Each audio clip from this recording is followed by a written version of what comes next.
Eu quero te dizer que a chamada para o evangelho é urgente, não dá mais tempo de esperar. E vou te fazer uma pergunta. Você é um adorador ou um consumidor? A palavra fala em João 4:24 que Deus é espírito.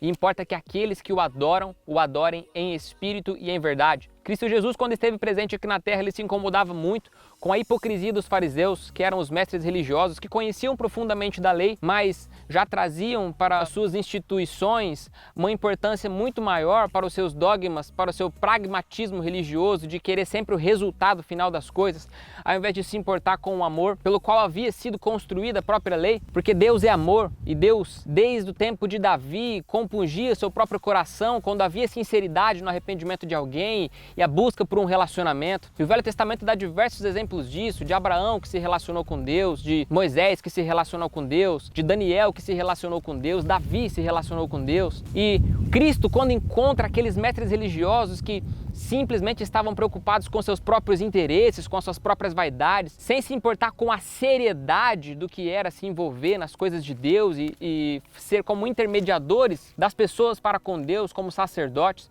e fizeram da obra de Deus negócios, negociavam com as pessoas aquilo que deveria ser imaculado, aquilo que deveria ser puro, aquilo que deveria ser obediência, aquilo que deveria ser temor, eram simplesmente negócios, e Cristo Jesus pregava muito fortemente contra isso. Lá em Mateus capítulo 23, em Lucas 11:12, você pode ver diversos trechos de Cristo pregando contra os fariseus e contra o fermento dos fariseus, que ele chamava de hipocrisia. A palavra hipocrisia, que circundava todos os seus comportamentos, os comportamentos daqueles sacerdotes que faziam o jejum e saíam nas ruas para que as pessoas vissem suas caras pálidas de jejum, querendo se mostrar. Então Cristo dizia para eles que o galardão deles eles já haviam recebido aqui na terra, simplesmente por se vangloriarem daquilo que eles pensavam que eram, quando o seu interior estava totalmente sujo, imundo, cheio de indignidade de se aproximar de Deus. E Cristo, já sabendo que havia essa corrupção nos homens, aconselhava os discípulos que se tornariam apóstolos a continuarem pregando da forma correta. E aqui está o início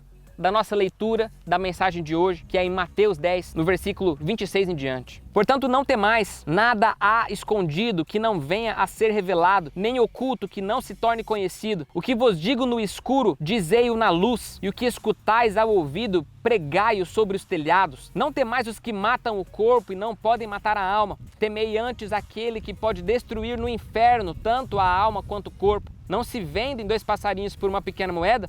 Nenhum deles cairá em terra sem a permissão do Pai. E até mesmo os cabelos das vossas cabeças estão todos contados. Não temais, pois, mais valeis vós do que muitos pardais. Todo aquele, porém, que me confessar diante dos homens, eu confessarei diante do meu Pai, que está nos céus.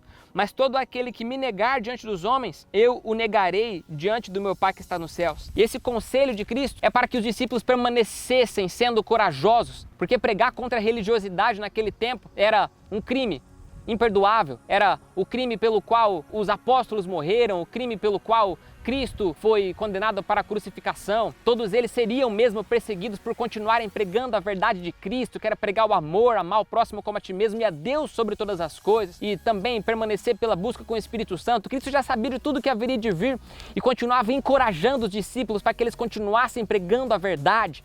Mas a pergunta que eu te faço aqui nessa mensagem é: o que está acontecendo com a igreja de hoje? Será que essa hipocrisia representa você, presbítero, pastor, cooperador, ancião, bispo, apóstolo, seja lá a forma como você se chama hoje na condução da sua igreja?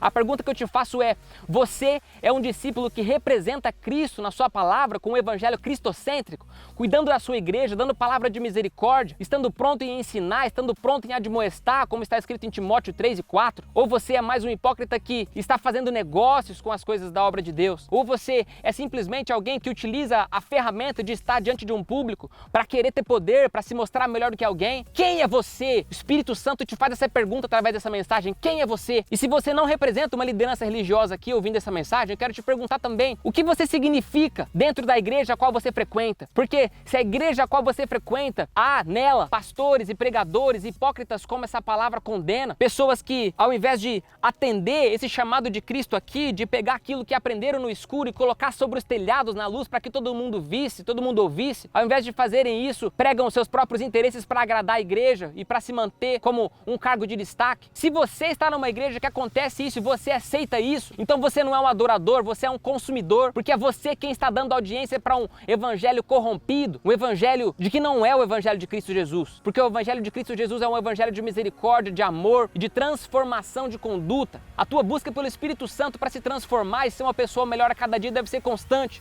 Você deve permanecer em arrependimento. E se você também é uma dessas pessoas que simplesmente aceita essas pregações corrompidas, ou se você é um pregador que prega as pregações corrompidas, essa palavra aqui do versículo 33 de Mateus 10 é para você. Mas todo aquele que me negar diante dos homens, eu o negarei também diante do meu Pai que está nos céus. Como você se vê perante essa mensagem? Um covarde? Porque se você se vê como um covarde, a palavra te diz assim: não temais os que matam o corpo e não podem matar a alma. Temei aquele que pode destruir no inferno tanto a alma quanto o corpo. Se você é um pregador corrompido, arrependa-se agora, porque quem está em jogo é sua alma. É a tua salvação quem está em jogo. E cuidado no julgamento com as suas ovelhas. Ame, pega aquelas ovelhas que estão machucadas, arranque os carrapichos dela, trata elas, ensina, leva o evangelho de verdade para essas pessoas, para elas se converterem, se arrependerem dos seus pecados. Mas antes se arrependa do teu. Se há algum medo na tua pregação por causa de congressos e reuniões ministeriais, com medo de corromper a hipocrisia que já está estabelecida, você está errado. Você tem que lutar contra a hipocrisia e pregar a verdade de Cristo, mesmo que, num termo popular, a sua cabeça role dentro da sua instituição religiosa que não permite a quebra dos padrões religiosos para que se pregue o evangelho verdadeiro. Aceita agora o evangelho de Jesus na sua vida e se transforme como um pregador. Pregue a verdade. Caso contrário, você é o cumprimento da profecia do apóstolo Pedro na segunda epístola, no capítulo 2. Houve também entre o povo falsos profetas, como entre vós haverá também falsos mestres, os quais introduzirão encobertamente heresias destruidoras, negando até o Senhor que os resgatou, trazendo sobre si mesmos repentina destruição, e muitos seguirão as suas dissoluções, e por causa deles será blasfemado o caminho da verdade. Entenda, se você nega a palavra de Cristo, se você retém aquele conhecimento que você tem das Escrituras e o aprendizado que você teve com alguém que te ensinou com amor para aparecer na frente de uma multidão e não pregar a verdade de Cristo, você está corrompido e você está blasfemando o caminho da verdade. E você é essa pessoa quem está negando Cristo diante dos homens, ao invés de pegar a luz que você aprendeu e colocar sobre o telhado para que todos vissem. Converta-te agora. Converte o teu coração agora. Converte o teu coração agora. Caia de joelhos agora, se arrependa. Se aproxime do Senhor para viver o evangelho verdadeiro de Cristo Jesus no teu coração, e para que as pessoas que se aproximarem de você possam ser salvas pela palavra da verdade. Não retenha a palavra da verdade. Deus te abençoe.